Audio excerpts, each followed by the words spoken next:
So few things I want to highlight here. Earlier if you look at, we were talking about one data warehouse that caters to the needs of the people, right? But now it is moving towards creating an analytical ecosystem. That means you will not have just data warehouse. You may have other places from where the information may be accessed, because the type of information which is now getting stored or accessed is now changing, right? It's not just the data which is generated within the organization. It is a lot of data which is generated outside the organization, like your websites or social media. All that data is coming in. So one of the things is that this whole big data story which is coming in is deriving towards creating an analytical ecosystem, so that you have multiple places where you can store large amounts of data and create a centralized repository where you create business value out of it.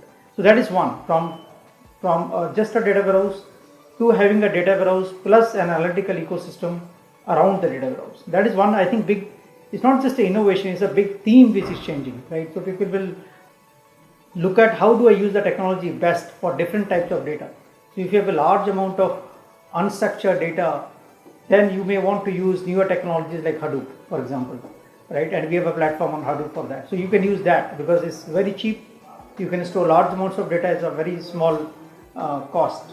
And then you would see what is relevant for me and take it to your core ETW and merge it with your data, which is your core data for the business. So that is other thing. From a reporting perspective, I think there's a huge amount of change happening where the entire reporting is moving just from your desktop or your computer or your laptop to mobile platform. So all the BI tools now have moved to mobile platform.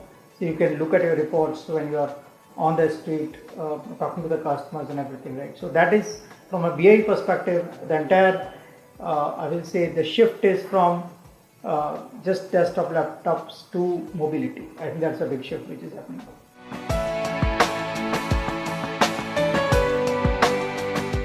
No, actually there is no demarcation. It is a continuum, right? A lot of people are trying to confuse this whole big data story by saying, we can do big data, but, really not understanding what the meaning is. See, any amount of data, whether it is big or small, that can derive business value is useful for us.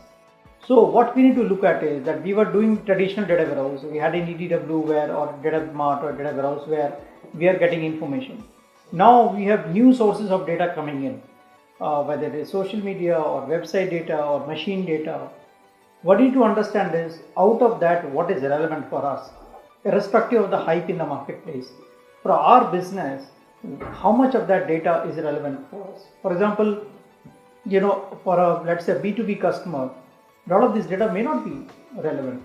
So even if there's a hype in the market, we should not go with the hype. Whereas for a B2C customer, let's say for a bank or telecom, a lot of this data is very important. Then you say, if I take this data, what business value I'm going to derive out of it? And then take a roadmap to take the data within the organization and merge it with the traditional data. So there is actually no demarcation.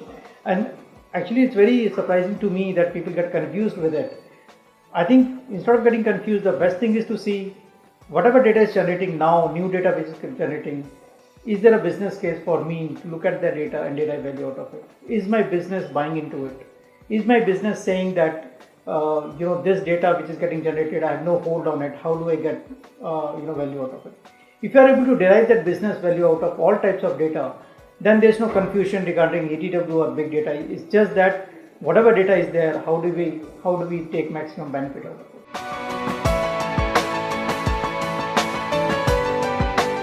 BI as a discipline is moving into a self-service BI.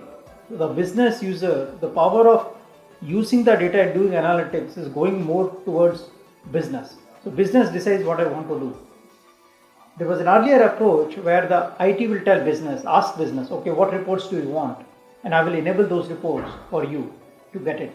That is moving away. I think more and more business is saying, look, many cases even I don't know what I want, because daily I'm discovering new things, right? Some regulatory thing comes up, then there's a new requirement. If a competition comes out with a new scheme, there's a new requirement. So my requirements are changing on a daily basis. It's getting very dynamic. So you give me the framework of the data, and based on my needs, I will have the data analysts or data scientists which will create what I want. So to that extent, it is moving towards a self-service BI. But make no mistake, data provisioning is still the IT's job. To ensure that the infrastructure is in place, the mechanism for business to access the data is in place, the performance and SLAs are being met, all that is IT's job. It's only the analytics part which is becoming more flexible, and the business is taking more ownership in doing what they want to do.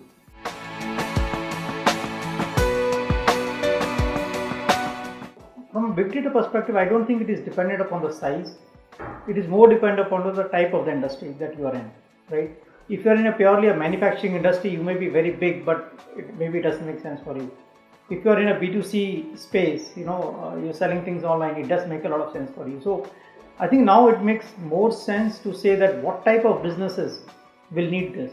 You may be a startup tomorrow, but Facebook was a startup 8 years back, right? Or LinkedIn was a startup 8 years back. So it again depends upon the type of the business. If the business demands a lot of interaction with the big data, yes, it makes sense, right? So I will say it is irrespective of the size, but yes, of course, the adoption first happens with the larger players because they have the wherewithal, they have the budgets to go after, they have more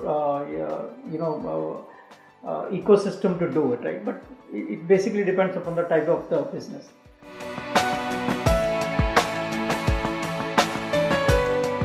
So telecom, I would rate as number one. Now banks and insurance, obviously they're going after analytics in a bigger way.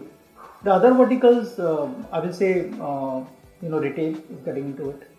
Then oil and gas, we are focusing on oil and gas now. There's a lot of analytics surprisingly is happening even in the government sector. Globally also, a lot of governments, they use analytics for intelligence. So now you get data from multiple sources. You get call record data, you get bank data, you get surveillance data. How do you combine all this data and say where is the security risk? And that is something even Indian government is trying to do. So one is from a security aspect, right? Because you have so diverse sources of data and so much of information that you need to sift through it and to find out what intelligence I can gather out of it, right? This is really like finding a needle in a haystack. So that's how it is. That's where analytics come into play. The second where we are working is also, and we are focused on, is on tax. So whole taxation part of it, right? So am I getting how do I get more and more people into the tax net, right? So how do I link all this into a common platform and ensure that the people are paying taxes, the compliance is there, and more people come into play. There's a huge focus on that. And there are other departments like whether it is railways or it is post, so wherever they are dealing with the consumers, they are looking at more analytics.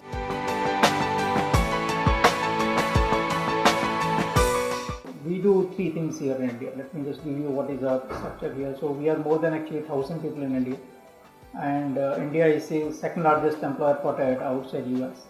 So we focus on Indian customers where we deliver our service solutions. We also do a lot of work for global customers. So we have development centers here in multiple locations where we do a lot of development here. The third thing that we do is R&D. So on the product that we have, we do a lot of R&D work in our R&D lab here in Hyderabad.